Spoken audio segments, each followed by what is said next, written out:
Hi, everyone. Thank you for joining us. My name is Diana Vasquez. I'm the BERDO Review Board Manager. The BERDO Review Board does not currently have an appointed chair, so I will lead us in a vote for acting chair. Does anyone on the board want to nominate someone for acting chair today? I nominate Lee Matsueda. Thank you. Board Member Lattimore, is there a second? Second. Awesome. Thank you, Board Member Ellis. I will now lead us in a vote. How do you vote in favor, oppose, or abstain? Board Member Boyd. In favor. Board Member Ellis. In favor. Board Member Jacobs.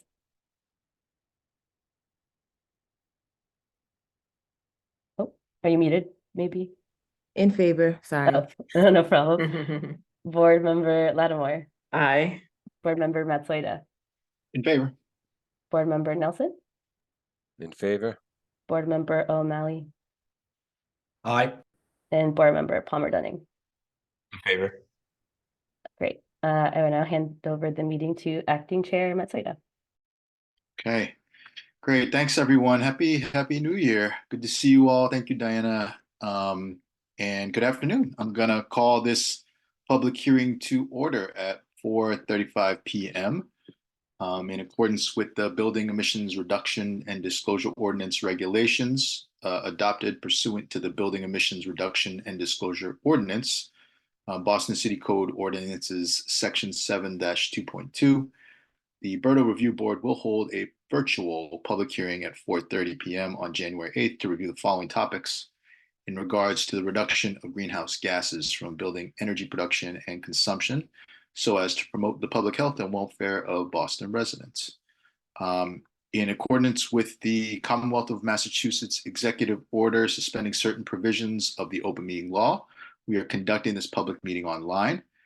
To ensure public access to the deliberations of the BERDO Review Board, the public may access this call through telephone and video conferencing. Members of the public will have an opportunity to ask questions and provide public comment. And so to do so, you can raise your hand or type in the chat in the application via the Zoom meeting platform. And if you're calling in and you can't use that platform, you can raise your hand by pressing *9. You can also send your questions to staff via email at BERDO Review Board, all one word, at boston.gov. So for the record, I am Lee Matsueda, acting chair of the board. I'm going to now conduct a roll call of board members. Board members, just please say your name in the order that they appear on the slide. Rashida Boyd. Stephen Ellis. Lavette Jacobs. Gail Lattimore. Lee Matsueda. Jack Nelson. Matt O'Malley, apologies. Kai Plummer Dunning. Great. Thank you, everyone. And we will now have our staff introduce themselves. Diana Vasquez with the Environment Department. Hannah Payne with the Environment Department. Great. All right, so here is our agenda for today's meeting. We're going to start, obviously, as we typically do, with the approval of our meeting minutes from our December meeting. Next, the environment staff will present a review of the BERDO team, something I think we had asked for last meeting or meeting before, and what they have planned for 2024. And then they'll give us an overview of the application forms for flexibility measures. And then we'll shift to administrative updates and finally adjourn the meeting. Any just questions about the agenda before we go on? Anything I'm missing, staff? Are we good? Okay. Excellent. So first on our agenda is to approve the previous meeting minutes on December 4th. Obviously, make a note if you were there or not. You can abstain if you weren't there. But before we take a vote, are there just any questions or comments that you all have, members of the board, before we take a vote? Just any questions or comments regarding the member meeting minutes, excuse me.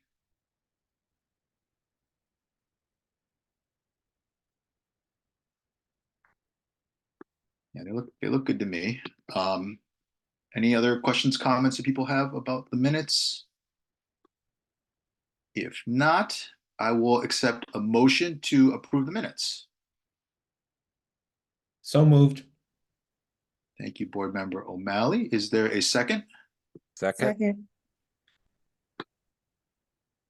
Okay, I think I heard Board Member Nelson first. Thank you. And so what we'll do is for all of you in favor, you can either just say aye or you can raise your hands. All in favor? Great. Any abstain? Any nays? Please say so or okay. I think the ayes have it. Thank you. So we'll, as we always do, make those available online for the public. Great. And now we're going to move to item agenda number 2. This is the update and discussion on BERDO implementation. In this section, we're going to have an overview of the BERDO team, as we said, review the team's plans for 2024 and the application forms for flexibility measures. So I'm going to hand it off to staff. Hannah. Thank you. So, hi everyone, Happy New Year. So I'm Hannah Payne. I'm the Director of Carbon Neutrality. As you can see on this nice team overview that Diana put together for us. So I lead the team that is the carbon neutrality team in the environment department focused on building decarbonization, and BERDO is the biggest program that we run, but do work on some other things as well related to mass save, smaller buildings, and other building decarbonization initiatives. But in response to some requests from the review board at our last meeting, wanted to share kind of an overview of who the different folks working on BERDO are. So I'll walk you through this, including a few exciting updates we have around hiring. Myself, I'm the director. We are currently hiring for 2 program manager level positions who will help kind of manage kind of the day-to-day work, do some staff supervision as well. One will be the BERDO program manager. So that position is currently open, available on our website if anyone knows folks who might be interested in applying for that. And then currently we have a number of team members working on different aspects of BERDO. So Aidan Callan, who's a senior project manager, he is focused a lot on primarily like reporting and data processes. So if you have reported to BERDO, you've probably worked with him in some capacity there, but is supported on regulations, building decarbonization strategies, a lot of other things. And he supervises 2 BERDO assistants, both of whom started in the last few months. We have August and Darius, who are BERDO assistants, so they're helping with data analysis, outreach to building owners, following up, supporting our help desk, and some other like tasks related to like data analysis, data quality. There are a lot of day-to-day tasks that happen in BERDO that we need to stay up to date with. So making sure that people can log into their accounts and fill out their reporting forms, so they can get their third-party verifier logged in, things like that. So they're supporting all of those processes. Moraz Lodi runs our help desk and provides lots of feedback, one-on-one support to building owners who are looking to report, and is also working on updating all of our guidance documentation. So if you email energy reporting or call our BERDO number, Maura is often the first person that you'll engage with on our team. Diana, you all know, is a BERDO review board manager who staffs this board and is hiring for an assistant also. So hoping to have someone on board soon for that position to support this board, knowing we have a busy year coming up with flexibility applications opening up. Claudia Diaz-Martinez, who you all have met as well, is our BERDO policy fellow. She's been focusing on supporting regulations development primarily in a part-time capacity. Well, she also finishes her PhD.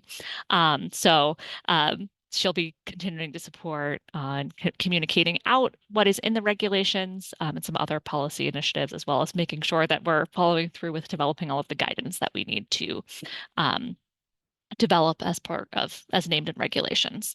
And Dima Mujahed, who I believe also presented to this board maybe last month, focuses on our retrofit resource hub and is providing support to building owners and consultations around decarbonization strategies, how they can meet their BERDO or reduce their emissions, stay under their BERDO limits. So she presented last week at our webinar we had on emissions compliance and is providing office hours as well as one-on-one consultations with building owners to understand their emissions and develop strategies. So that is the very quick overview of our team. And yeah, hopefully you'll get to meet everyone on the team if you haven't met them already. So just wanted to highlight a few key dates coming up for building owners in 2024. May 15th is the reporting deadline. So for 2023 energy and water data, all covered buildings need to report their data by May 15th of 2024. That is the same reporting date every year. I will say that we have in the past couple of years granted extensions because we've been updating processes, it's been new under BERDO 2.0. We are not expecting to grant large extensions again. So really encouraging everyone, trying to get the message out that May 15th is the deadline this year. So to plan accordingly for their reporting. I'll mention this in a second, so I'll pause there, my train of thought. July 1st is the application deadline for hardship compliance plans for long-term, for hardship compliance plans to be used in 2025. So we are expecting those to come into this board over the spring, in anticipation of that deadline. And then September 1st is the deadline for folks to apply for building portfolios or individual compliance schedules to have them be in effect for the 2025 compliance year. Next slide. So I did want to share some of the key goals that our team has and for early in this year. We are expanding the BERDO team, as I mentioned. So we're hiring for 3 new positions on the BERDO team. We are working on a number of reporting process improvements for 2024. We are making some adjustments to the BERDO reporting form. So that is the supplementary reporting form that we use in addition to Energy Star Portfolio Manager. We plan to release the 2024 BERDO reporting form in February, but are trying to maintain consistency, so it won't be too many changes for folks who need to report. We are updating our reporting guidance to reflect those changes, but also to address frequently asked questions we get, trying to make it easier to follow the process. And we're doing a number of making some process improvements internally that you all probably won't see, but to make our work better for data management and quality. We are also working on a number of outreach initiatives for emissions compliance ahead of 2025, knowing that is our first year of requiring buildings to meet an emissions standard. So we're hosting a series of webinars. We had our first webinar last week on emissions compliance, and we have others scheduled in January and February for on the different flexibility measures and renewable energy options. We're also working with a design firm to improve our education and outreach materials for communicating out BERDO to both building owners and members of the public. So hopefully to have some more visual, less wordy, less technical materials to be able to share with folks. And then I included a link to an emissions calculator. So this is a new public calculator that we have available for building owners to plug in any BERDO ID and get a snapshot of the emissions in that building and use that for some planning. So we introduced that calculator at a webinar yesterday, and we'll be sharing resources online too for that. And we are planning additional support for building owners. So we'll be rolling out some support for zero overtime planning or long-term decarbonization planning. We are launching this week, finally, no cost support for reporting and verification for under-resourced buildings and folks who have been struggling to complete their reporting and verification. And we're hiring contractor to support us in developing a guide for condo compliance, because that's something we've heard a lot of, confusion around. How do I get my condo association to figure out BERDO and comply? So we're developing some materials specifically for condos. We then will be launching with this board, the Equitable Emissions Investment Fund, first round of funding opportunities this year, and establishing a number of review board processes. Diana is going to be working with all of you on those. So creating consistent processes for staff and review board review of applications and flexibility measures, we're also going to be able to provide the review board some technical assistance on relevant technical topics. So especially as we start looking at hardship compliance plans and some other flexibility measures that we know will have technical details in them, we'll have some technical assistance available for the review board. Flagging that we have committed to having a tenant-focused meeting in 2024 as well. So we'll need to get that scheduled. We don't have a date for that, but can work with you on scheduling that date. I know talking to you all before, there was interest in that. And then finally kicking off the commercial real estate and healthcare institutions connected to district energy systems working groups. So those are the two working groups that have been named already. We have chairs in place and they're working on inviting folks to those working groups and getting those first meetings set up. So that was a very quick overview of the busy 2024 we have ahead of us.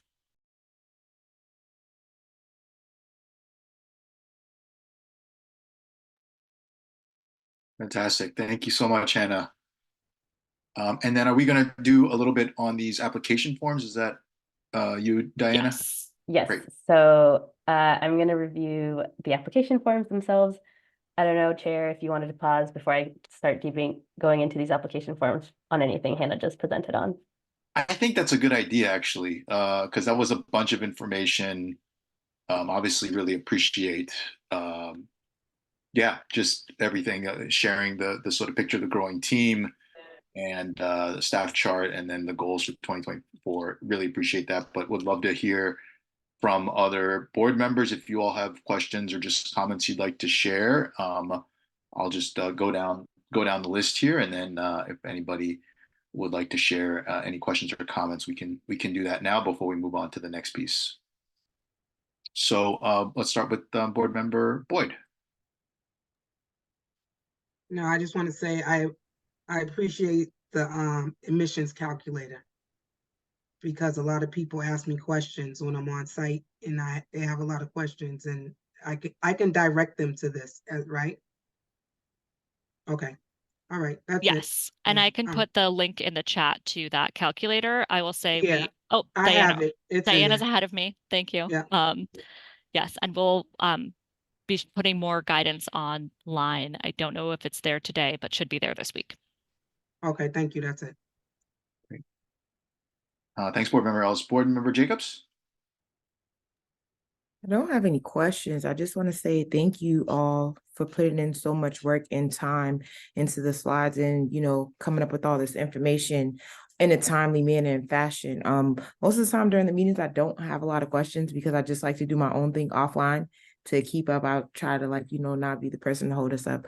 But I'm thankful for this information because I have learned so much and I'm able to explain to people what it is that I do and I sit on this board. So I just want to say keep up the good work. Thanks, board member Jacobs. Board member Lattimore. Yes, thank you. I do have a couple of comments or questions, and I'm not sure if board member Ellis has already gone, but I'll go ahead. Oh, I'm sorry. Well, how about this? Or I can wait, see to him. Sorry, Stephen. I'll come back to board member Ellis. Why don't you go ahead, board Okay. member Lattimore, and then Okay, we'll go to you, great. board member Ellis. That was a Great. complete mistake on my part. Okay. So I wondered, thank you, Deanna, for putting the job descriptions in the chat. I I don't know if we've seen them as review board members. Good, I agree, it's a good presentation, good comprehensive information.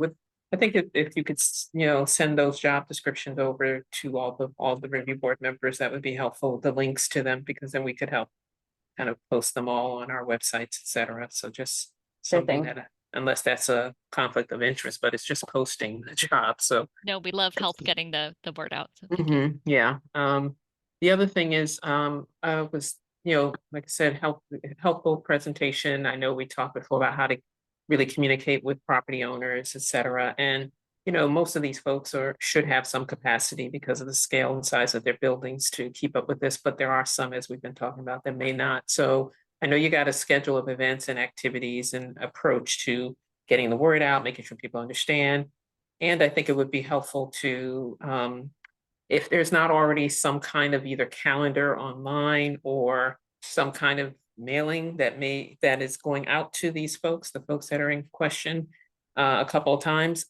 I think about how the city, about 5 or 6 years ago, whenever it was, started that rental registration process. And for anyone that had more than, I think, 3 units of buildings.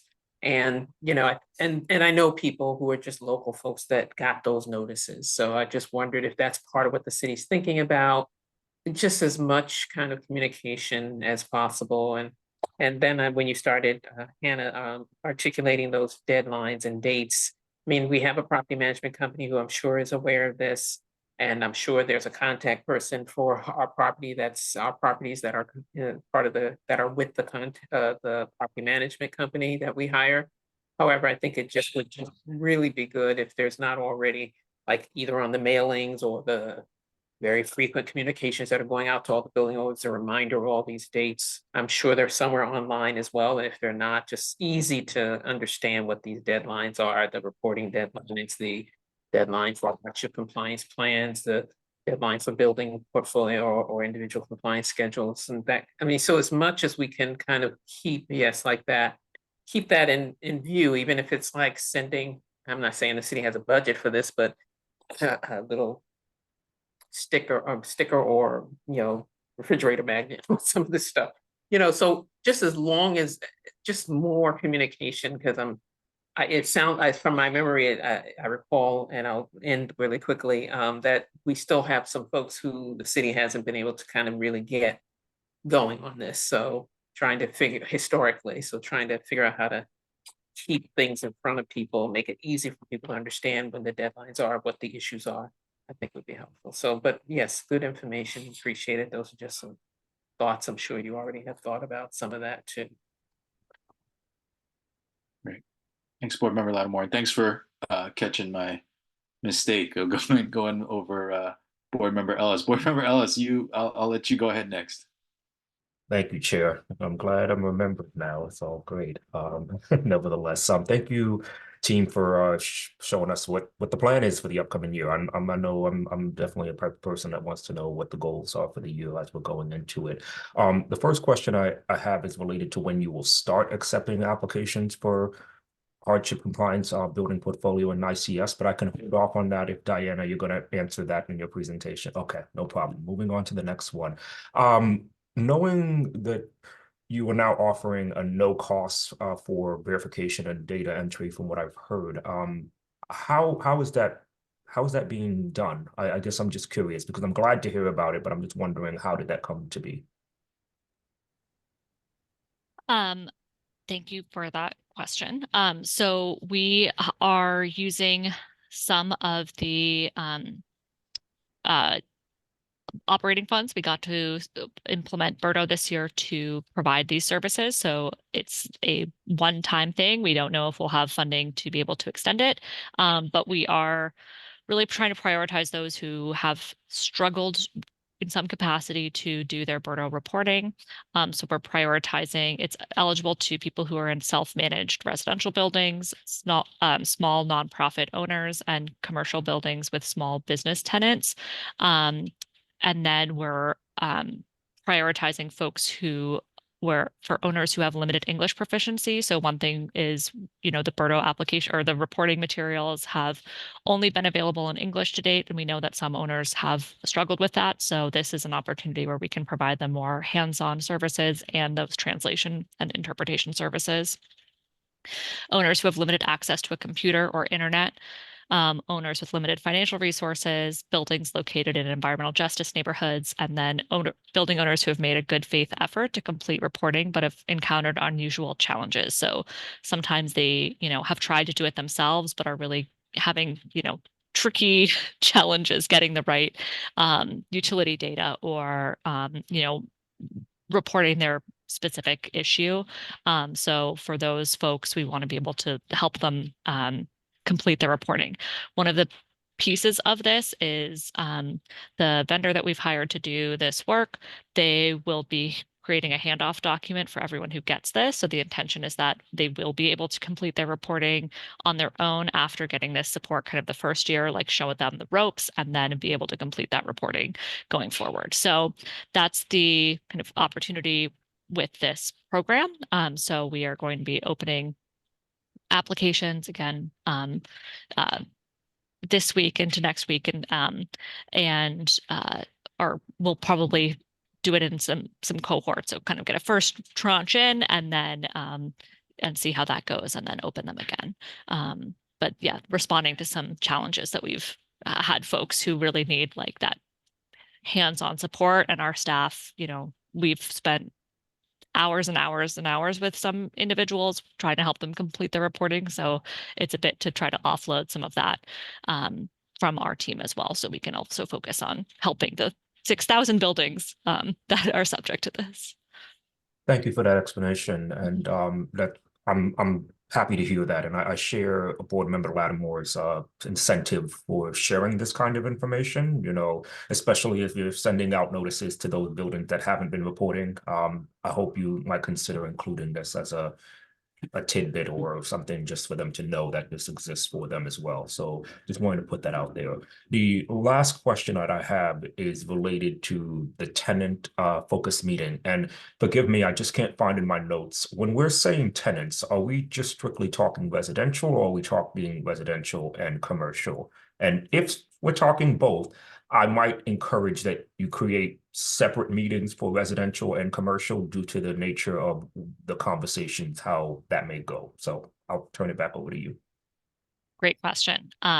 So we use the term generally, so I should have said to mean both. So I should have said residential tenants meeting. So that's what we've put in the policies, is to have a meeting focused on residential tenants.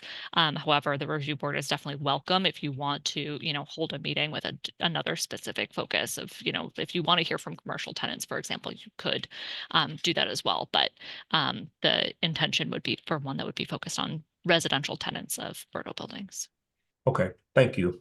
That's helpful. I just wanted to make sure. And if you can also share those job applications, I look forward to seeing them as well. Thank you.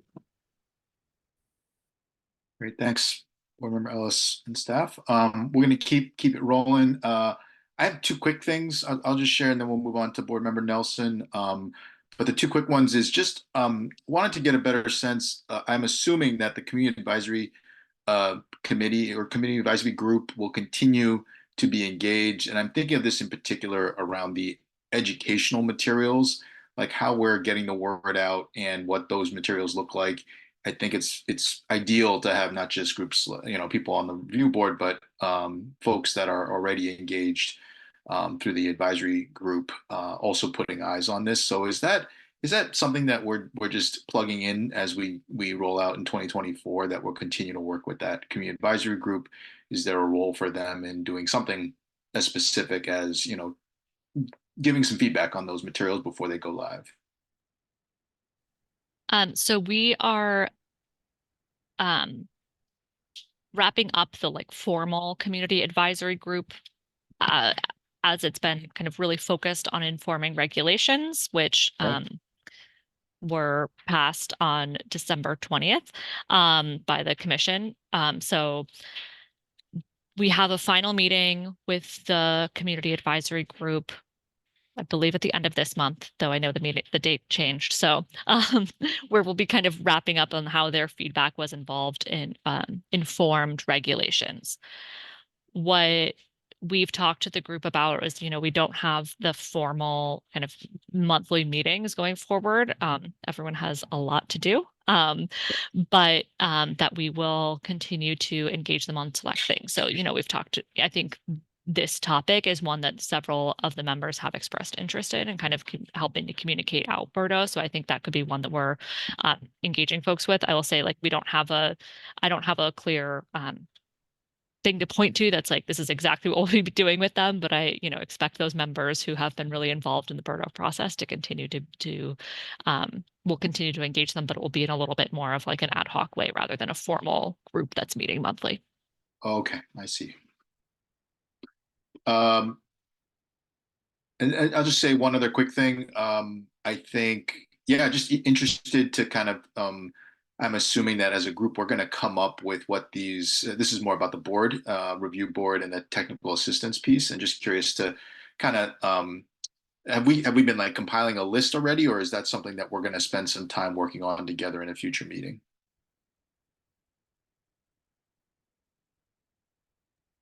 Do you know what I'm referencing? This is the sort of technical assistance to the review board. I feel like that piece. Yeah, so that's something we'll be developing over time and identifying kind of what topics we might need to dig into more. So, for example, like it might be like a topic that is related to hardship applications, right? And we want to bring in, someone who can speak to some of the like technical challenges that are being addressed in that hardship application, so that there's some of that like more robust like outside technical support and being able to evaluate those and kind of make sure that we are all like understanding what's being presented. There could also be specific projects that the review board that you all identify that are potentially things that you want to have a technical expert dig into related to BERDO. So I think we are open to, hearing your ideas on what that could be used for. As well as kind of having it be responsive to things that are coming before the board. Great.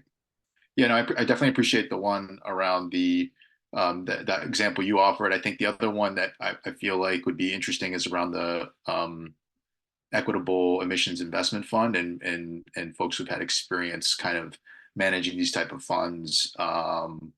Anyway, some lessons learned, and then anyway, I'll think a little bit more about who specifically might be valuable, and I can circle back. But appreciate all the work, everyone, and I will pass it on to Board Member Nelson.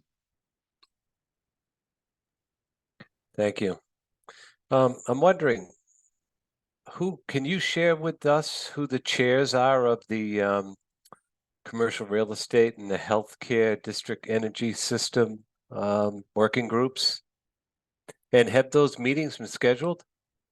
The first meeting? So the meetings have not been scheduled yet. The chairs are working on getting those set up. So the chair of the real estate working group is going to be Kate Deneen, who is the CEO. I hope I'm getting her title correct, of A Better City. And the chair of the healthcare working group is going to be Tim Cronin from Healthcare Without Harm. Okay. And when do you think the first meeting will be held? What's the goal? First quarter or? Yes, first quarter. Okay. All right. Thank you. Great. Thanks, Board Member Nelson. Board Member O'Malley.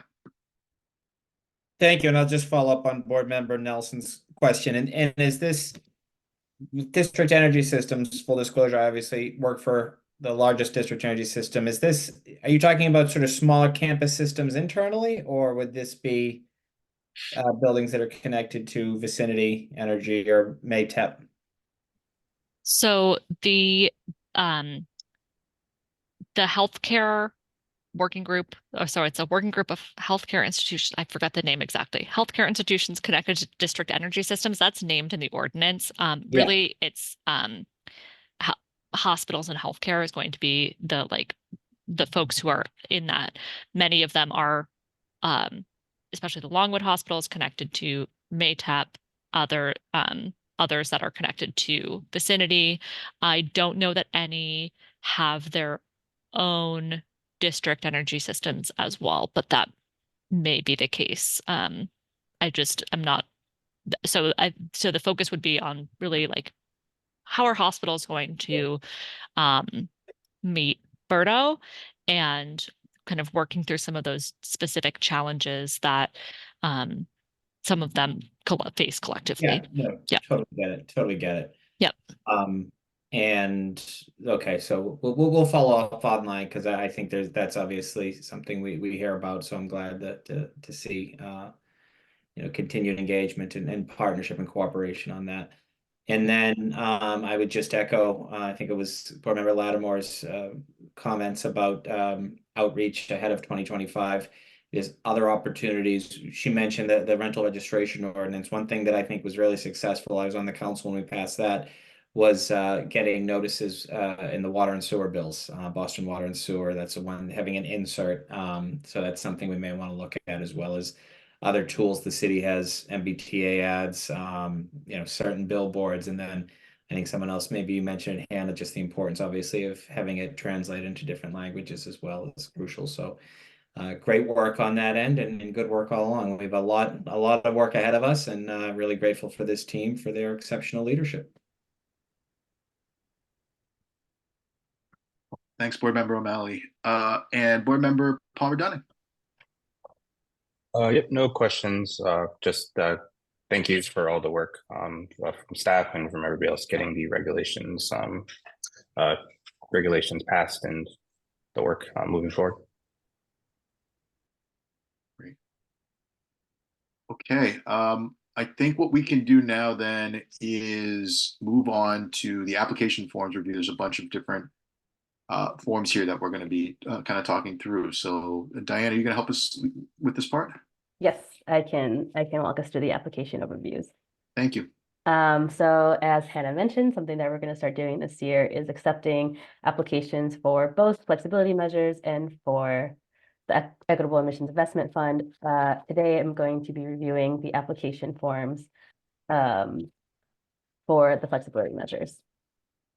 And so just some context, the PDF forms for all of these are available currently on the boston.gov BERDO website. It's a Google Drive. You can see all the PDF forms for all of the applications, and you can see all the questions ahead of time with associated links. So currently we have created online forms hosted on NAC.com for building portfolios and individual compliance schedules. I'm planning to present the questions for the application forms today to the board. And then if the board agrees, we can officially publicly share it with the public and folks can start applying for these flexibility measures. But I do want to mention that the long-term plan is to eventually migrate these forms to Touchstone IQ, which is currently the reporting platform that the BERDO team uses. So if you've reported on buildings before, you've already used Touchstone. So we're really hoping to have that house not only your emissions data, but also your applications data so that they can kind of talk to one another and kind of really streamline that process. So I'm going to start with reviewing building portfolios. I'm just going to break down the application outline. So with building portfolios, the first thing we ask folks to do is just to make sure they check their eligibility to apply. As you remember, the regulations really outline what is expected in an application form and what you need to be eligible to apply. So I won't read every single bullet point here, but really just making sure, one, are you eligible to apply? And then secondly, you may remember part of the regulations as well, is that certain buildings trigger what we're calling an emission standard compliance plan. So the second thing you need to do is check if any buildings in your proposed portfolio would trigger this need. So these are the two things we kind of put up front before you even start applying.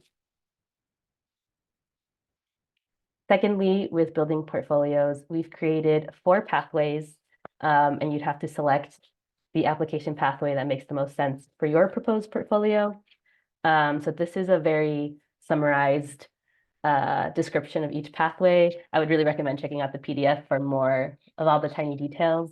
But for pathway 0, this is for building owners who may have multiple buildings all on a single tax parcel that sum to at least 20,000 square feet or have at least 15 residential units, but individually these buildings would not be subject to BERDO. So if you have buildings that cumulatively equal 20,000 square feet or have 15 units and they're all located on the same tax parcel, you would apply through pathway 0. Pathway 1 is for building owners that do have buildings that are individually subject to BERDO, but do not trigger the need for an emission standard compliance plan. Pathway 2 are for building owners that do have buildings that are individually subject to BERDO and do trigger the need for an emission standard compliance plan. And then finally, pathway 3 is for any building owners that have buildings that may not meet an eligibility criteria or who is planning to simultaneously apply for an individual compliance schedule. So that's like a brief summary of the 4 pathways. And then the overall application overview or outline, we start with asking for the owner's contact information. We want to make sure the one thing that all building portfolio applications need is a confirmation of common ownership or institutional master plan. We then ask for building information for each building in the proposed portfolio, and then a calculation of a blended emission standard. So if you're applying for a portfolio, you need to agree to comply with BERDO via a blended emission standard. If applicable, we ask for maps with environmental justice layers and some narrative relating to an emission standard compliance plan.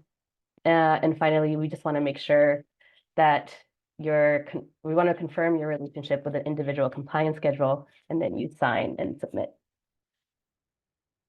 So this is just a closer look at each section. So this is the building owner's contact information. It's pretty straightforward. We just want to make sure we have the right contact info. Here we want to make sure we have proof of common ownership or institutional master plan. As you may remember in the regulations, we have different scenarios that count as same owner. So, the same sponsor of 2 or more deed restricted residential buildings, the same majority owner or beneficial owner, or an entity that is directly or indirectly exercises control over managing members or managing partners. So there are a couple ways that same ownership is defined in the regulation. So we included them here. And also we ask if you're not using records from assessing to link to your institutional master plan if you're planning to include an IMP. Secondly, we ask for building information for each building in the proposed portfolio and a calculation of a blended emission standard. So you can see here, we ask for the BERDO ID, the owner's name, parcel ID, and the address. And you just want to confirm that you're in the right application pathway. So we ask some confirmation questions. So this first photo was taken from a pathway 0 application. So we just make sure we ask, in your proposed portfolio, are all of the buildings located in a single tax parcel? Do they sum to at least 20,000 square feet, et cetera? And then we also ask folks to confirm that they understand that they have to comply with the blended emission standard. And we also provide a template for folks to calculate that. We understand it's probably a little tricky, so they can know what exactly they're confirming to comply with. If applicable, we also ask folks to provide maps with environmental justice layers. Board members may remember this. Certain buildings trigger what we're calling an emission standard compliance plan. And we're asking folks to provide maps with different layers. So the 4 layers are environmental justice population criteria, asthma prevalence, air toxics, respiratory hazard index, and the urban heat island intensity. So all of these 4 images would be submitted as part of the application, and then the review board would get to kind of analyze the breadth and the spread of the portfolio. with those four layers. We have created an environmental justice mapping tool. This is just like a brief snapshot of what it looks like. We are tweaking it a little bit with some of the colors, but the overall idea is there. So you can turn off here on the bottom left-hand corner are the different layers. So you can turn them on and off. And then this is a drawing function. So you can literally drop a pin on where your buildings are located. And the idea is that as a review board member, you would be able to see kind of the spread of those environmental justice layers and kind of where the portfolio lands on that. So that's the idea there. And we made this tool hoping it'd make it easier for building owners to comply with this part of the application. Lastly, we want to confirm that you have the right relationship with the individual compliance schedule. So if you are intending to apply for an ICS, you should be on pathway 3, so just really making sure you know that, and then you can sign and submit. So that was a very quick review of building portfolios. Chair, I can continue to ICS if you think that's fair, but I know it's a lot of information at once, so. I'm going to suggest, Diana, that we just pause for a minute and see if there are any specific questions or comments from the board, and then we can move on to ICS. So let's do that. I'm going to start with you, Board Member Palmer Dunning, and we'll go in reverse order here on the list. So just any questions or comments real quick from board members. Board Member Palmer Dunning. Nope, no questions at this time.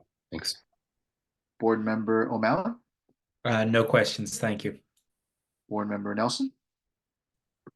Yes, thanks. I imagine we're going to get many applications for this. How do you envision the review process for this? Well, what would that procedure be, and where does the board plug into that?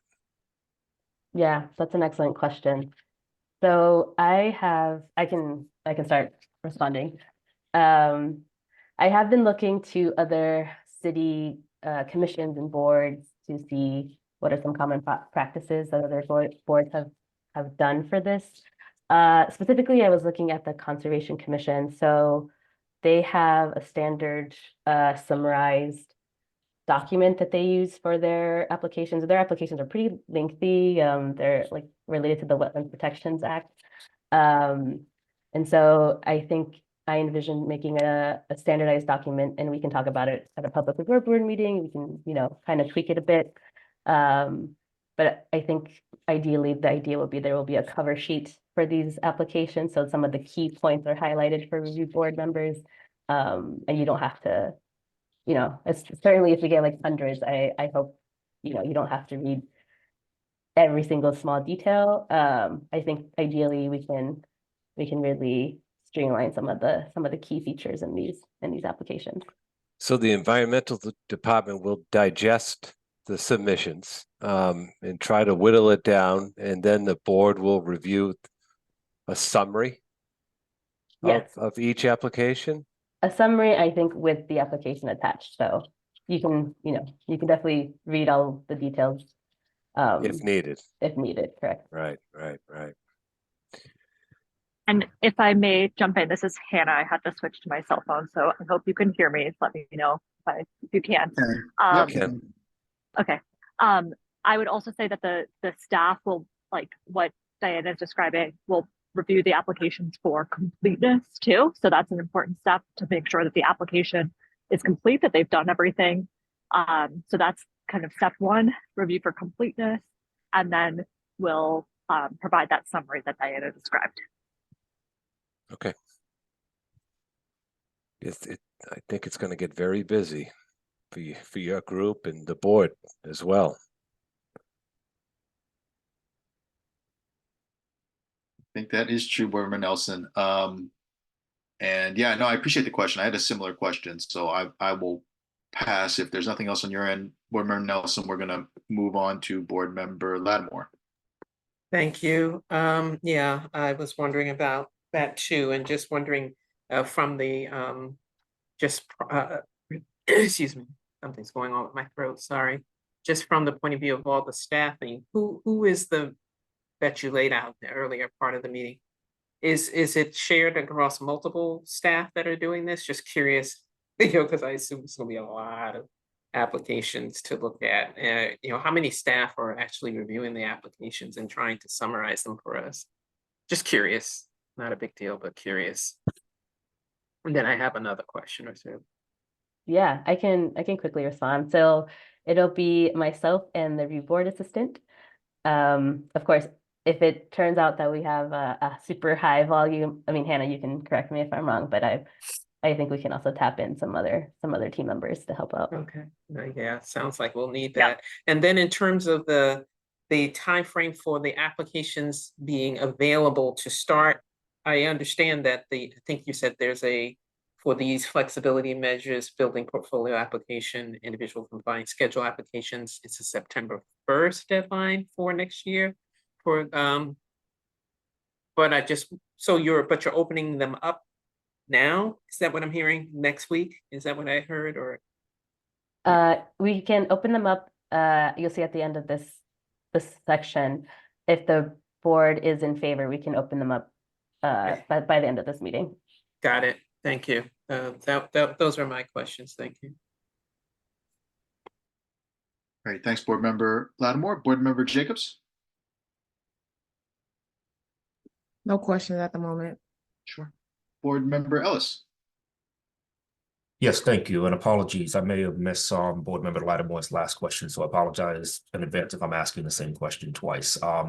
Related to Board Member Nelson's question about the application review process for the department, I'm just going to ask that the city at some point remind us as board members what the process is for us to establish what we would call like a group accepting application, meaning that if we deemed certain groups or building owners or certain types of applications to be listed the same way, that they be automatically approved. I know that was something that was offered as amongst our abilities, so to make sure that this process can be a bit more seamless. Obviously, the first full application probably won't go through that, but if there is something that we need to know, if it's a motion or whatever you may call it, please remind us in the near future so that it might be able to help you as the city as well as help us as a board. Thank you.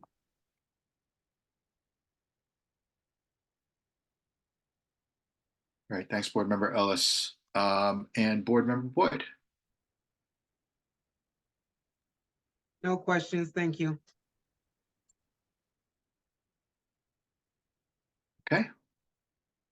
I think what we're going to do is we have the whole section here on the applications and ICS. We should get through that.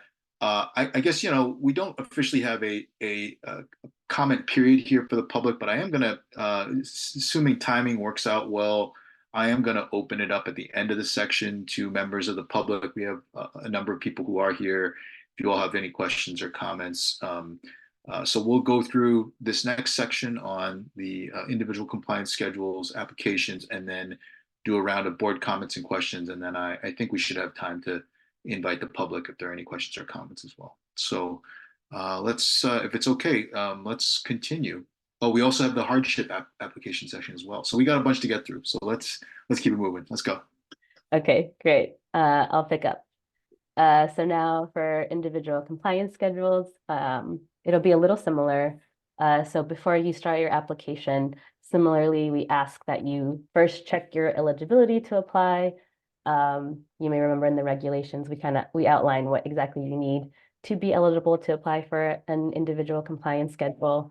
So we ask that folks have their data verified during their last verification year. For an ICS, your total gross floor area cannot have been reduced by more than 10% from the baseline year, and your primary use must be the same.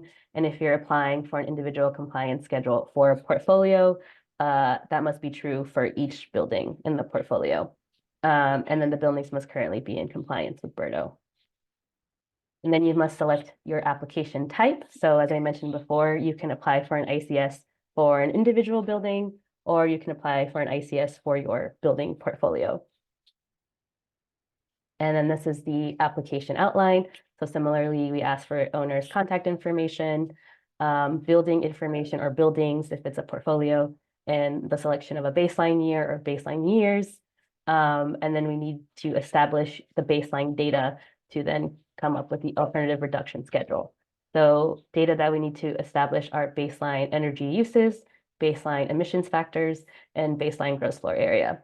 And then we have an additional narrative section, and then a signature and submission. So, we start with the building owner's contact information, pretty straightforward. We ask for building information and selection of a baseline year. So here we also flag that your baseline year cannot be before the year 2005 and cannot be after the year 2021. So just making sure that folks, when they select their baseline year, are aware of that.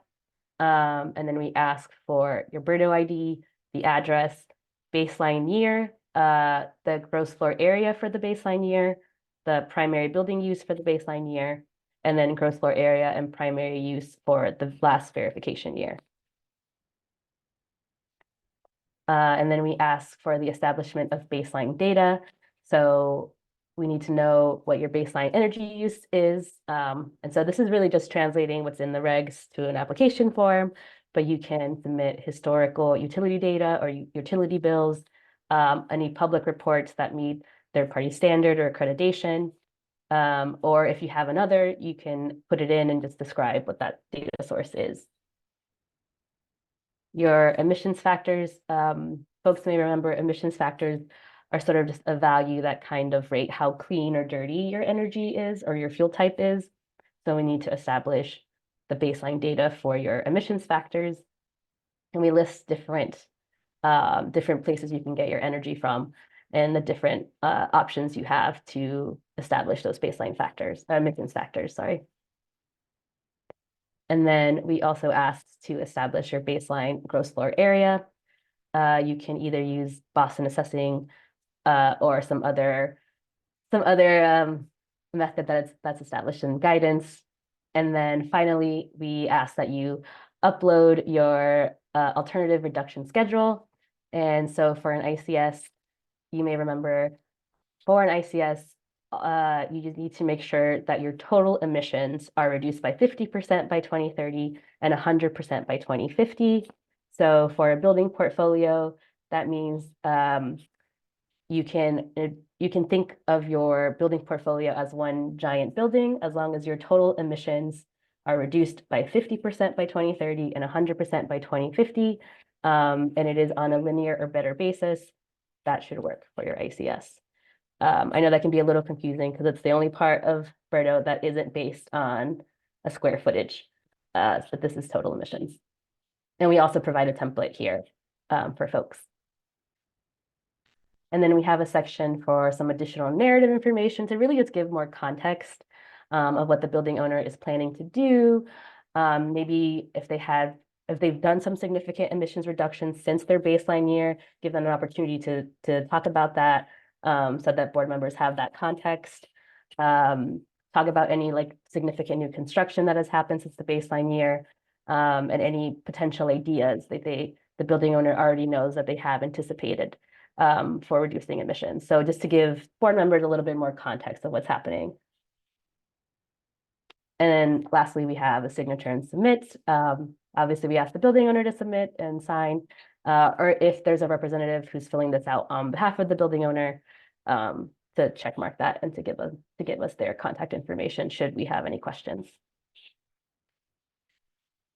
So that was the quick overview of ICS. I can also start with hardship, if that sounds good. Yeah, let's do that, and then we can make some time for questions and comments. Great. Okay, and then lastly, we have hardship compliance plans. Something I do want to flag, we do not have an online application form for hardship compliance plans like we do for building portfolios and individual compliance schedules. And the reason for this is because hardships are so tailored or subject to the individual situation of the applicant, it just wasn't easily translated to a form that you could fill out. So we envision hardship applications to be a little bit more of a PDF packet. So they are a little bit heftier than the other application forms, and there isn't an online application that you could fill out if you were applying for a hardship compliance plan. So to start with a hardship compliance plan, again, we ask that the applicant first check that they meet the eligibility to apply. So buildings must currently be in compliance with BERDO. But with hardship, you do have the option to request a waiver or a reduction of fines, or a waiver for compliance mechanisms as needed from the review board. So this is at the discretion of the review board, should you decide that, you understand why the building owner maybe, wasn't able to pay a fine or something like that. The owner must not have an ICS or must be seeking to replace their individual compliance schedule if they're applying for hardship. And the owner must have considered other compliance mechanisms or other flexibility measures, and still face a hardship. So really just trying to make sure that the building owner has at least considered the other options that are available. And then this is the outline for hardship compliance plans. So seeking owner's contact information, seeking information on the building, an evaluation or consideration of all BERDO compliance mechanisms and flexibility measures, emissions reductions efforts to date, evaluations of opportunities, feasibility, cost, and financial support, demonstration of circumstances or characteristics that create hardship, a demonstration of eligible hardships, proposed relief and alternative compliance, proposed benefits to environmental justice populations, and then finally a signature and submission. So I'll go into a little bit more depth. So, we ask for owner's contact information, it's pretty straightforward. We ask for building information. So are you applying for a hardship compliance plan for a single building or an approved building portfolio? And then did you consider all of the BERDO compliance mechanisms and flexibility measures? And I just wanted to mention ACPs are also part of this list. So did you consider building portfolios, an individual compliance schedule? So Boston's Municipal Electricity Aggregation Program or Boston Community Choice Electricity, BCCE, local renewable energy, a power purchase agreement, renewable energy certificates, or alternative compliance payments. And just to prove that you had considered those options. Then we have a narrative section where we ask folks to really provide a brief narrative description of any reduction efforts to date. And I will say this is probably one of the meatier parts of the application. We also ask building owners, to the best of their ability, so we know some folks may have more limited data than others, to provide a brief narrative description of the physical categories of their building. So structure, envelope, systems, and other information, that the owner may deem, necessary to share. Yes, and this is for, the building or each building in a building portfolio.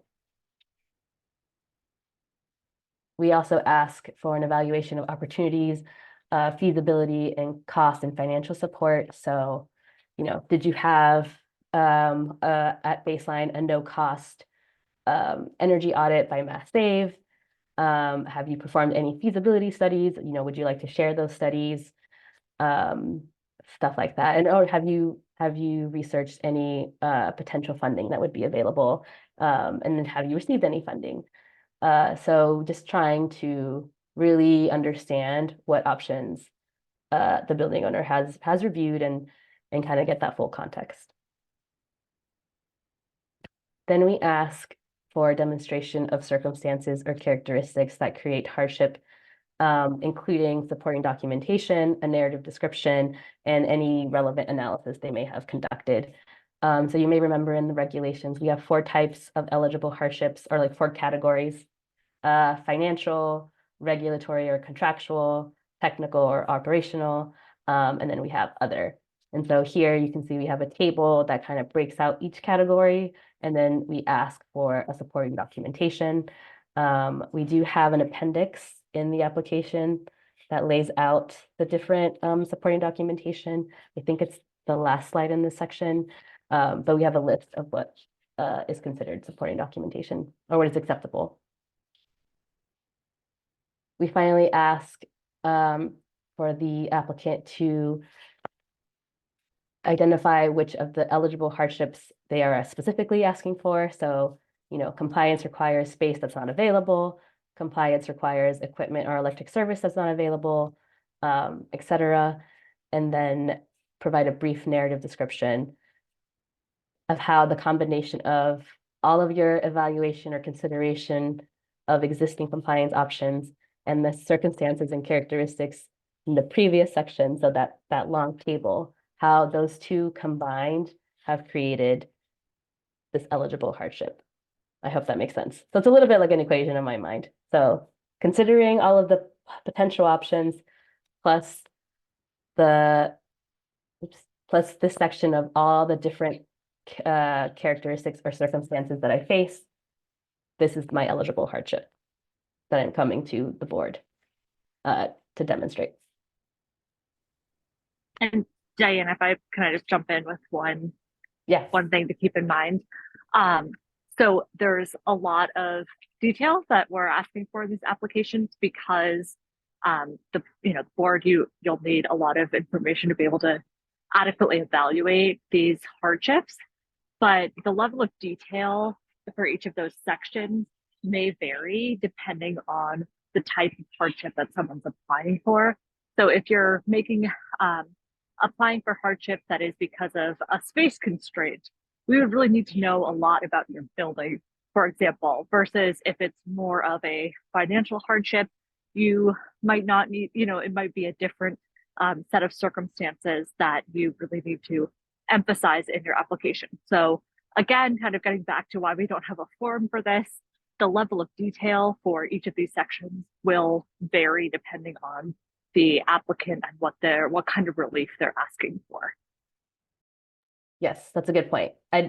Not every single question will be required of every application. I think it really depends on what the building owner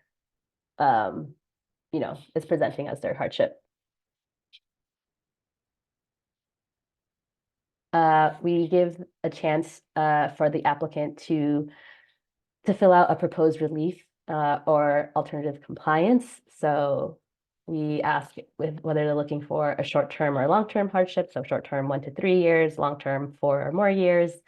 Kind of give us a little bit of a narrative of, if you have an emission standard compliance plan, how this would impact how would the requested hardship would impact the emission standard compliance plan. And what kind of alternative or relief measure is the owner seeking? So maybe it's an alternative schedule, maybe it's an alternative emission standards or emissions limits, maybe it's an exemption of specific energy uses in whole or part, an adjusted compliance obligation, or an additional compliance mechanism. And then we have what we call other relief the review board may deem appropriate on a case-by-case basis. So maybe it's a relief mechanism that we have not seen before, and the review board has discretion to look at that on a case-by-case basis. And then for each of the selected proposed relief measures, we ask the applicant to provide a description of the requested relief and the proposed alternative compliance, including type, scope, and length of the relief. So we're giving the applicant really an opportunity to propose what they deem would be an appropriate relief. We also have proposed benefits to environmental justice populations. So in the regulations, we have language that describes that any proposed relief or alternative compliance should benefit environmental justice populations or advance the purpose of the ordinance, including through proposed conditions related to equitable workforce development, housing affordability and stabilization, energy cost and benefit sharing, et cetera. And so something we have talked about previously, but we haven't had a hardship application yet, is if someone is seeking, maybe a big relief, what is something they could provide, in lieu of maybe meeting BERDO, what is something they could provide to their, environmental justice community or some sort of benefit that could be to scale of that relief.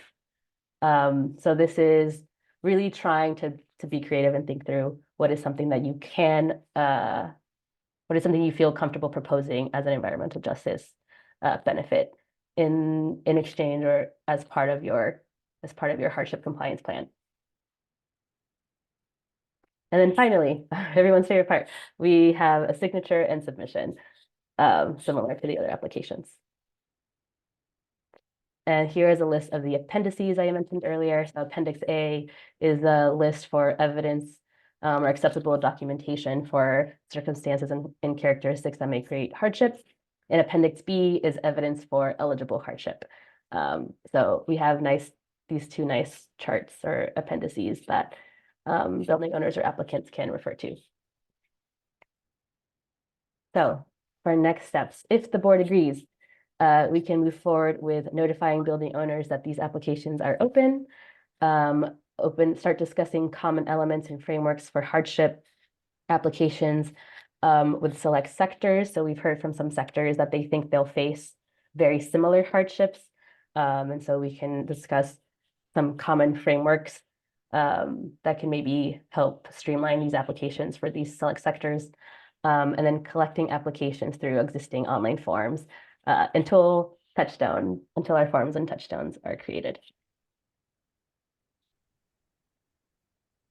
And if I may just jump in with one point I just want to emphasize from the hardship compliance plan, those appendices are examples of recommended documentation that folks can provide, but folks may have additional or different documentation that helps make their case, and we would look at those as well. It's meant to be a guide to help kind of give an example of the types of things we're looking for. So they might come in some different forms, but just want to flag those are not all required, and others may be acceptable as well. All right. Thank you, Diana and Hannah. I think we will now open it back up to the board to provide questions and comments on both the individual compliance schedules as well as the hardship compliance plans applications. And yeah, let's just start off. I'll start with you, Board Member Boyd, and we'll go down the list here. All set, no questions. Thank you. Okay. Board Member Ellis. Yes, thank you. A lot of information, and thank you for putting this all together, Diana. I've been looking forward to these forums for quite some time now. So first thing, I just want to seek some clarification with the ICS, where you're talking about a baseline year. If you can provide clarification on whether or not the city will accept calendar year or fiscal year or any alternative form of a year that an organization might be using, I think that's important to specify on the form for building owners.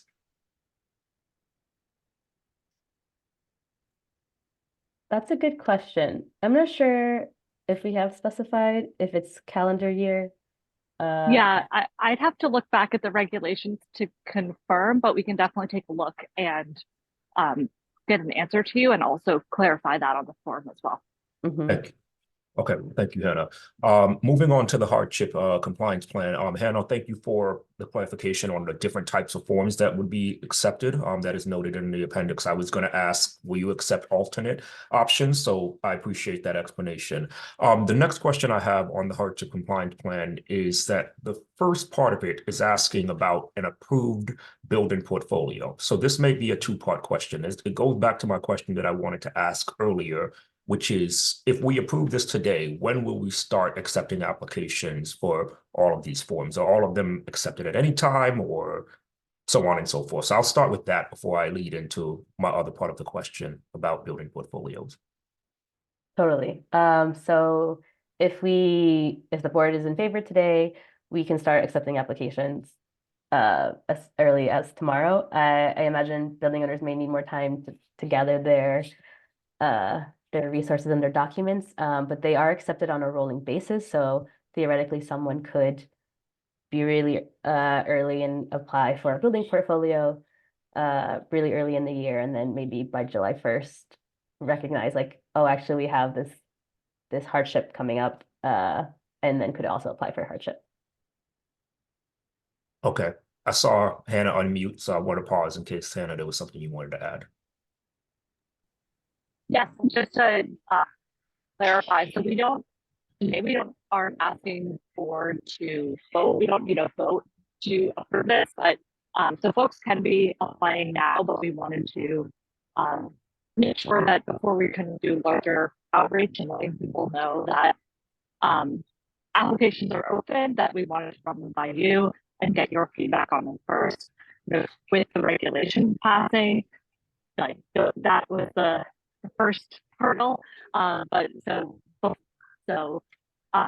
we want to get kind of your feedback on this, but really want to get these out there and have people start planning their applications as soon as possible. Okay, a little bit of break up there, Hannah, but I think I got what you were saying for the most part. So Diana, my question surrounding the building portfolio with respects to a hardship compliance plan is that I think it might be worthwhile to clarify to the general public that if they want to do a hardship compliance plan, because I think a lot of folks, at least in my circle, are all focused on getting ready to apply for hardship because that is the most difficult application. But if they also are thinking about a building portfolio, what I'm sort of hearing in terms of orders of operations is that they should do a building portfolio first and then do a hardship compliance plan afterwards. And so for me, that order of operations, it might just need to be clarified for the general public, if that's the way you would like them to do it.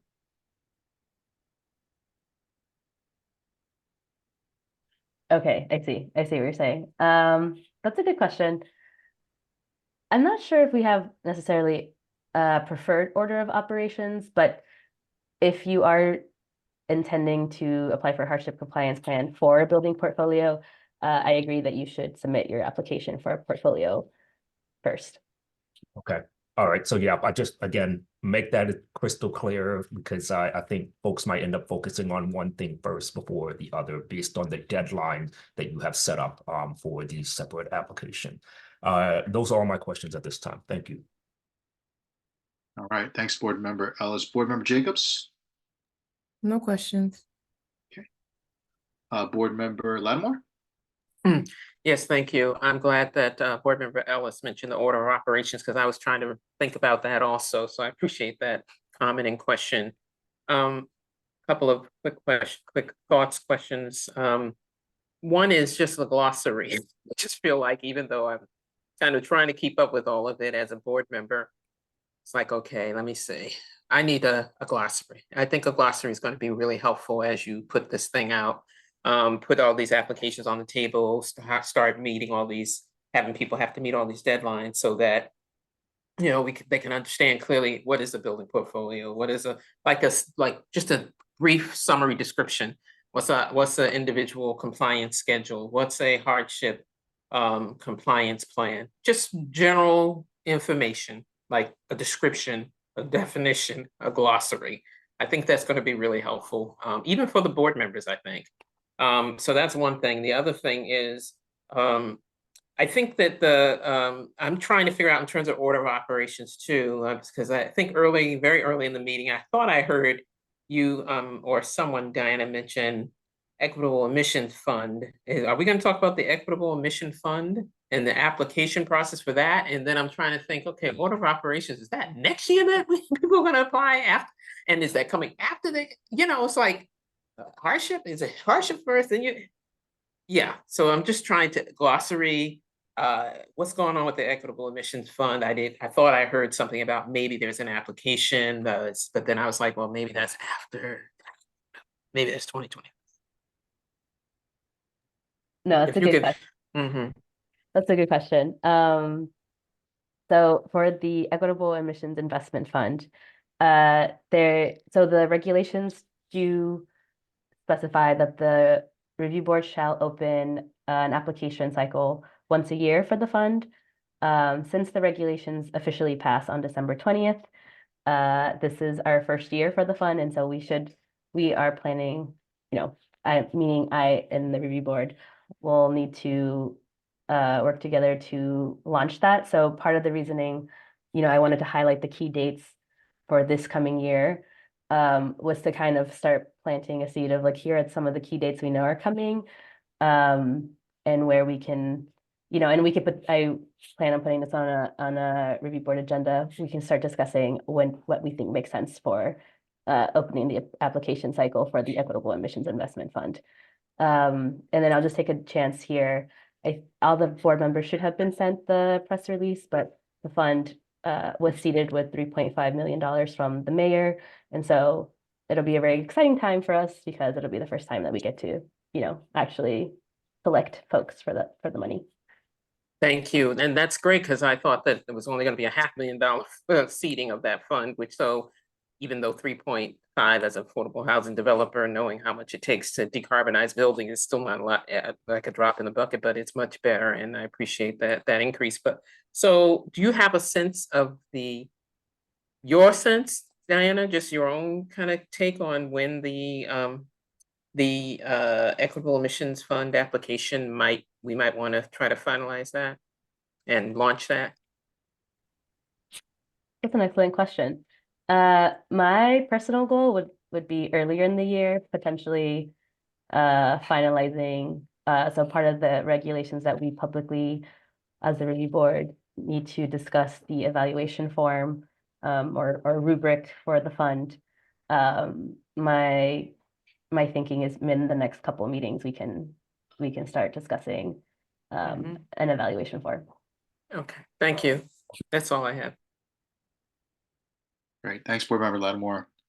I think, yeah, I got a lot of thoughts on this. I mean, the one I'm sort of struggling with the most is the hardship compliance. It's I think the word you used was like hefty, and so that one feels it does feel like there's a lot of information and detail given, right? People have a lot of different circumstances. So I'm just curious to know, in talking to maybe any of the other cities, like how have they managed this? Are there other approaches to kind of condense what information we get on the front end? And then are there ways to sort of do, like, again, I have no idea the volume of these, right? But like, is there more of like an interview or a work session or something where there's more direct support and guidance offered to kind of walk through the information that's being requested and the questions that are asked? So again, I don't have a solid answer on this. I'm just, that's the one of all of these three that obviously stands out. And I wish I had more like specific suggestions, but I'm a little nervous about, folks who are trying to submit these particular applications and the level of support and engagement that, I think they should have to kind of help complete that. So I think that stands out to me as I'm looking at these three.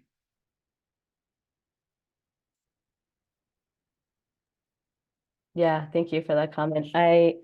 I'll just add, I know other cities have things that are similar to hardship. We haven't seen anything that's quite parallel. So in some ways we're kind of breaking new ground. But yes, I note taken. And I would jump in to say that like we recognize that these are complicated applications, and that there's a lot of information that we're asking for, and that's because they're really intended to address complicated situations, right? So we want building owners to be able to explain their unusual case and kind of what makes their compliance challenging, and kind of what their strategy is and what their relief strategy is. So there's a lot that goes into them. So we are working with, we'll be doing a webinar on all of the flexibility measures in the next coming few weeks, in January and February. We'll be announcing those later this week. One will be dedicated to hardship compliance plans. So that will be kind of first effort of walking through this process more in more detail and answering questions.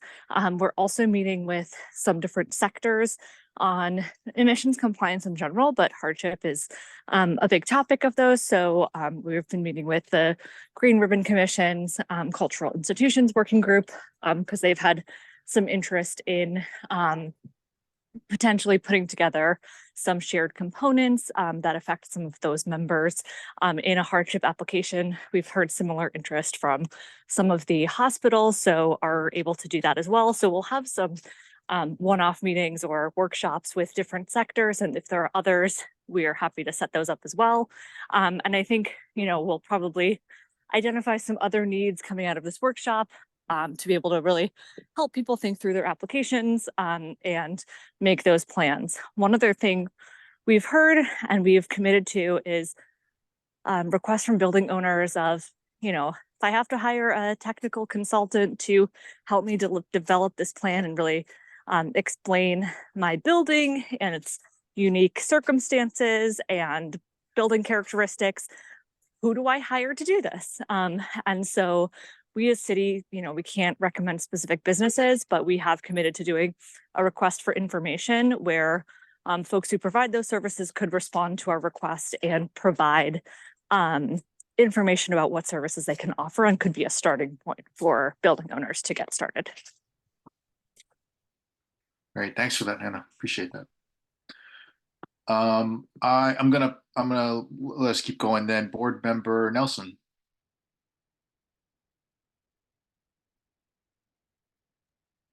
Yeah, so it is, you know, it does make me feel a little bit nervous too, to see how complicated these hardship compliance applications will be. So of course, putting a summary sheet for something that it's difficult to put an application together for is almost impossible as well. So I think it's going to be, we'll see what we get for responses and see how complicated and how in-depth they are. And it's, I guess at the end of this calendar year, we could always then produce an application if we start to see that we're missing information or we want to see different types of information. So the sooner we start receiving them and reviewing them, then we'll be able to define that further. How will the city accept an application? Is that something that is the board will vote on? And does that have to be unanimous to accept an application for any of these flexibility measures? Yeah, by accepting, well, I can respond for in terms of accepting. So for building portfolios and individual compliance schedules, the environment department will first check for completeness. And once those have been deemed complete, materials will be sent to the review board, and then at a review board hearing, the review board will vote, we'll deliberate and discuss, and then there will be a vote whether to approve with, maybe some modifications, or to decline. And typically it is a majority vote. Okay, and the same will go for the hardship compliance plans as well? Correct. Yeah, so the review board will vote in favor, maybe in favor with modifications, decline. Okay. And another question that I have had, I've had earlier too, but I just didn't ask. Under the individual compliance schedule, if someone is seeking a different schedule, we state that they have to have reduced their emissions by 50% by 2030 and 100% by 2050, and then it has to be linear. So it has to be linear between 2030 and 2050. So what type of flexibility is granted then? So within ICS, or Hannah, did you want to? You can go ahead. Okay, yeah. So for an ICS, the flexibility comes in establishing or picking a baseline year. So if you have, completed a really deep retrofit in 2010, let's say, you could choose a baseline year prior to 2010, and really have that kind of be your starting point. And then really take into account that, you've done some really deep work in 2010 and want to be in some ways like get to benefit from that work just because you were an early adopter, and let's say before BERDO 1.0, you want some, you know, you just want to acknowledge that you've committed to some emission reductions prior to BERDO 1.0. And then something that actually I think was brought up by board member Ellis, if you have a portfolio, you might actually find it more simple to deal with total emissions versus, you know, like a blended emission standard. So there's just like a couple ways you can think about your ICS in that way. Okay. And I would just clarify, I think you meant BERDO 2.0, not 1.0, just when the emissions came in, but yes, sorry. yes, everything she said stands. But between 2030 and 2050, the city is expecting a reduction from 50 to 100% in a linear fashion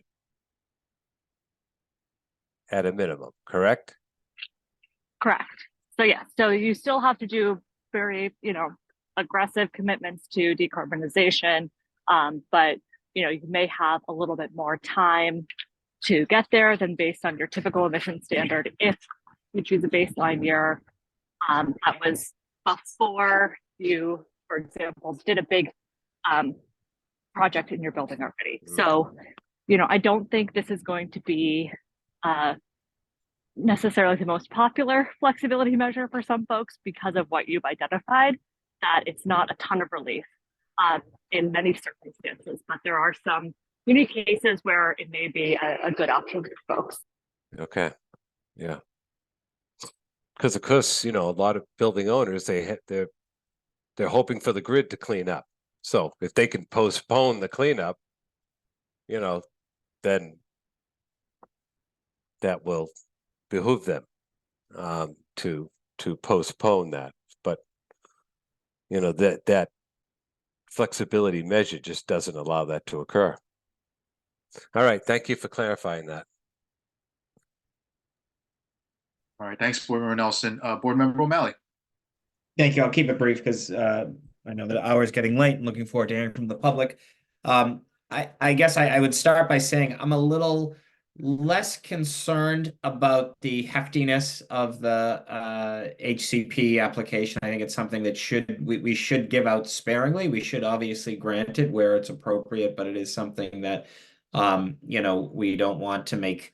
We don't want to assume every building in Boston is going to take advantage of it, and it may render what we're trying to do here obsolete. So I have no problems with the level of detail in it. I think that's good. I would again urge, as I think I've done at every meeting, that we want to make sure, and the ordinance was written in with a large degree of flexibility for the city and for the administration to be nimble and adapt. And if we get to a point where we're inundated with HCP applications and there's some concern or some clarity, we can always revisit it. So I think that's something this board and certainly the team can do. Someone had asked me this and I couldn't answer. They asked if they applied for an HCP, would it be public record? In my experience in public service is every email, every phone call, every letter that was sent to me was a public document when I was an elected official. Are these applications going to be public record? Obviously, we would, if so, we would need to redact a lot of personal information that would be on them. So either HCP, ICS, or any of the other applications. So like anything that is sent to the city, it can be, it is a public record. I think we will consider what is being shared publicly. And if we need to redact information when there is a records request. The one thing that I will note is that for these flexibility measures, the decision of the board will need to be recorded on the deed. So that is a public record, but it won't include all of the application information. It would be a short summary of the decision. That was my next question, Hannah. You anticipated it. So obviously we will, there's no executive session, there's no deliberations, everything is as it should be, publicly noticed, publicly weighed in upon. And this is somewhat technical, or I guess perhaps Mr. Acting Chair and the eventual Mr. or Madam Chair shall decide. Will we be taking public testimony at subsequent BERDO board meetings, particularly when we get into deliberating some of these things? I don't know if that's been given any thought, or we could maybe. Yes, Good. yes. Good. Public testimony will be, depending on the application type. So some of them may be streamlined and, just pretty much accepted if application is complete. But we do anticipate that applicants will probably come before the board and provide testimony. Right, that's perfect. Thank you. Well, that's all I have for this round. Thank you all again. I know there was a lot of work that went into this presentation, and really appreciate everyone's efforts. Great. Thanks, Board Member O'Malley. Board Member Palmer Dunning. No questions at this time. Okay. So unless there is anything else from the board, I would like to open it to public comment. So any last questions or comments from members of the board? All right. So I'm going to do this. So let's open the meeting to public comment. As a reminder, members of the public, to provide public comment, raise your hand or type in the chat in the application via the Zoom meeting platform. If you're calling in and can't use the platform, you can raise your hand by pressing *9. You can send your questions to staff via email at berdoreviewboard@boston.gov. And I would say let's try as a practice to just keep our comments and questions to 3 minutes to ensure we get as many of you all in. And we would love for you all to introduce yourself. So if you can, just name, if you're with an organization or a particular neighborhood, would love to know that. And so let's start it up. I already see a hand here. I believe it's Eve. Is that how we say it? Would love to have you start us off. Thank you. Thanks very much. Eve Torrey, Director of Climate, Energy and Resilience at A Better City. I just have a very brief question.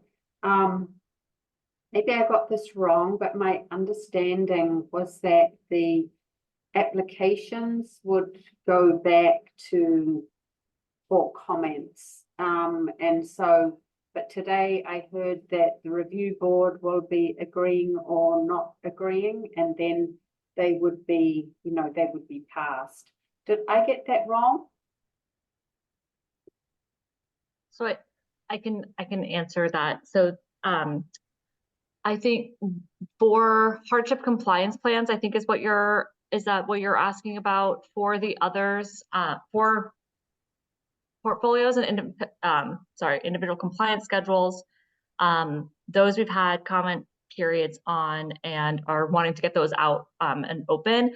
Similarly, for hardship compliance plans, we want to get people looking at the questions and start planning for it, knowing that July 1st is coming quickly.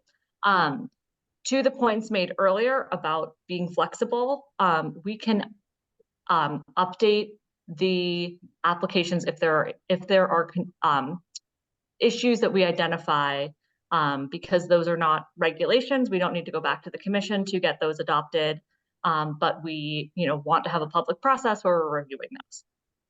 So we want to open them so begin applying.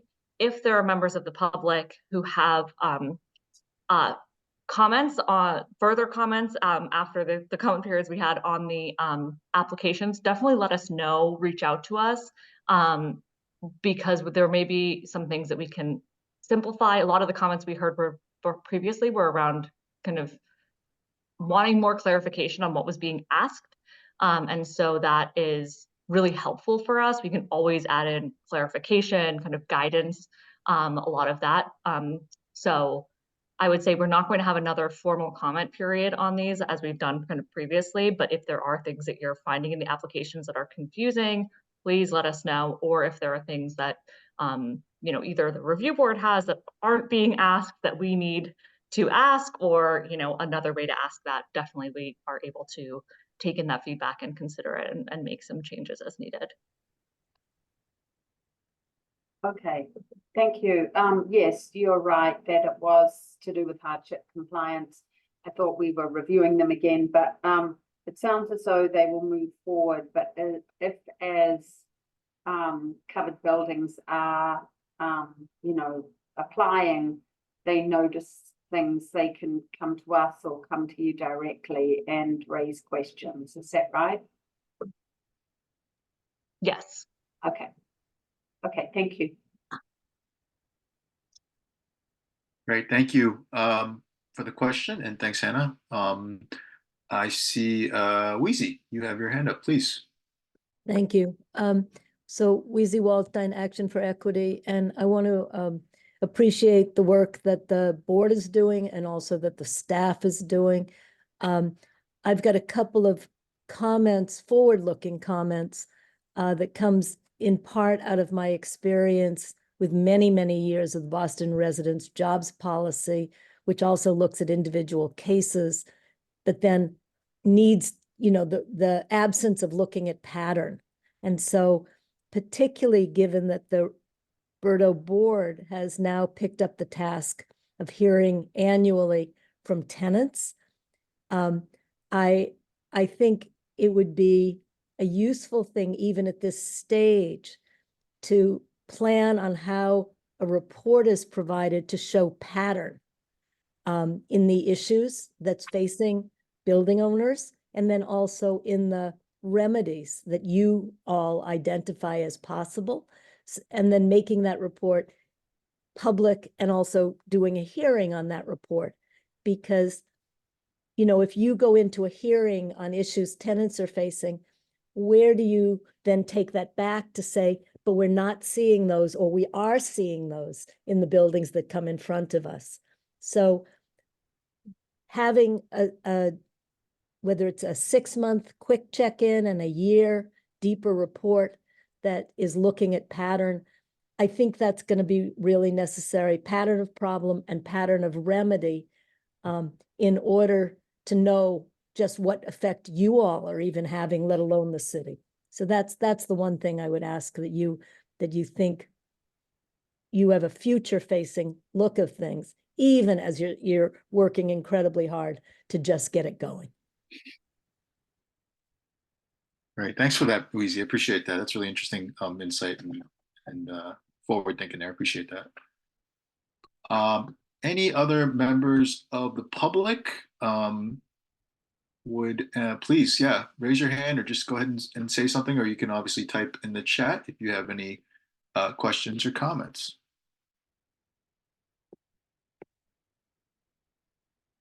We'll give it a little, but I think after this, we're going to move to our third agenda item, and then we'll adjourn. So we're almost there. I think there's something in here in the chat here from Anna. And I'm just going to go ahead and read it unless you'd like to say something. Okay. It says here, expectations about the length of these meetings would be helpful for the public moving forward. So are we talking about, I'm assuming we're talking about the length of are we talking about the board meetings, or are we talking about, I mean, there's a whole series of meetings that I think are going to be scheduled. Yeah, the board meetings. Yeah, I think our window for board meetings are 4:30 to 6:30. And I think, you know, recently we haven't gone all the way to 6:30, but I think that's the window that we operate in. That's accurate, right? Yes, so we tentatively schedule these meetings from 4:30 to 6:30 at twice a month, so bi-weekly. Well, second and fourth Mondays of each month. Sure. Any other questions or comments from members of the public? Please feel free. And then if not, I think I'm going to move us to Chairman Sweda, may I just jump in with one recommendation also for? Yes, please do Yes, that. so I think for members of the public, also the agendas are posted. So that's a helpful way to get a sense of what will be presented and if there will be public comment, and also if the meetings will potentially be longer or shorter, depending on how many items we're stacking in there. And then also just, you know, again, I think everyone on the board and who's at this meeting now has heard like the level of work that is going to be asked of this board will be a fair amount this year and may fluctuate. So there may be some meetings where there are a lot of items on the agenda that may run a little bit, may run longer. Others with shorter agendas that can be shorter. So it is a little bit hard to predict. So understand that's not the most satisfying response, but it's a bit of the reality we're in right now. That's right. Thanks, Hannah. I do realize, before we do the administrative updates, there are some I remember the next step slide that you had, Diana, about if we agree as a board, we're going to move forward. And so I just wanted to come back to that real quick. Is there a formal vote that we need to take as a board? My understanding was now that it's passed, we're going to start moving forward, but this was an opportunity to get some feedback. Is that correct? Correct. So we don't need a formal vote, but we did want to present it to the review board and just receive any feedback. Great. Okay, excellent. I think with that, then we are going to conclude the public comment period. Thank you, everyone. Again, please continue to join us at these meetings. You're welcome to email the staff, and we'll keep making sure that there are these chunks of time embedded in our agendas so that we can hear from you all. All right, let's move to our third agenda item, the administrative updates. I'm going to pass it to you, Dinah. Great. So I will quickly do some additional administrative updates. So we have a new city council. As you may know, one of our seats for the BERDO Review Board is reserved for the chair of the Environmental Justice, Parks and Resiliency City Council or City Committee, Council Committee, and the chairs should be appointed some point this month. So we will know who our last seat is or their designee, ideally by the end of this month. So I just wanted to flag that. I also wanted to flag some bittersweet news about our own board member, Palmer Dunning. He has received an exciting opportunity that is great for him, but unfortunately for us requires him to move to Washington, D.C. So he will no longer be in Boston. Board member Palmer Dunning, not to put you on the spot, but I don't know if you wanted to say any words. Yeah, sure. Thank you, Diana, for making that announcement. Yeah, it's been a pleasure working with my fellow board members and staff to really figure out the regulations and implement the regulations. And I'm sad that I won't be able to continue that work with you all to implement the regulations and really see the benefits and opportunity that BERDO has for the city of Boston. And I am sad that I'm leaving the city as well. Boston has been my home for most of my life, but I have no doubt that all of you will do a great job to continue the amazing work that's been started here. Yes, when we received the news on the city side, we were on denial for a good 2 weeks, I think. No, it's been wonderful having you as a board member, and good luck in DC. Thank you. And then finally, we have a tentative meeting scheduled for January 22nd. Although we may need to reschedule based on quorum, board members expect an email from me on that.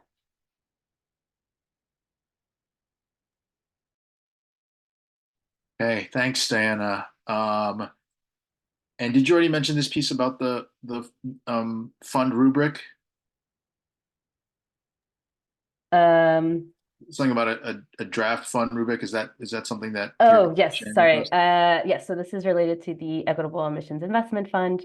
We talked about it a little bit earlier, but as a review board, we'll need to have a public meeting evaluating an evaluation form for projects that are submitted or applications that are submitted. So I'm hoping to have that be part of our agenda for our next meeting. Excellent. All right. Well, a big thanks, Diana, for all those updates. And yeah, for going through all those applications. I think it's it's time to get rolling. So appreciate it. Appreciate the board just hanging in there. in the new year. This is a heavy, big meeting, right? It's a lengthy one tonight, but appreciate everyone and members of the public, obviously, for joining us. So we're gonna move, unless there's anything else on administrative updates, I think we're gonna go ahead and move to meeting adjournment. Okay, so with this part, is there a motion to adjourn the meeting? Motion to adjourn. Second. Thank you, Board Member O'Malley, and whoever seconded. I think we'll just do all those in favor say aye or raise your hand. Aye. Aye. Aye. Any opposed? Okay, you guys have it. Motion passes. Meeting is adjourned at 6:24 p.m. Thank you all. Good night. Have a great evening. Thank you. Good night. Good luck, Kai. Good luck, Kai. Thanks.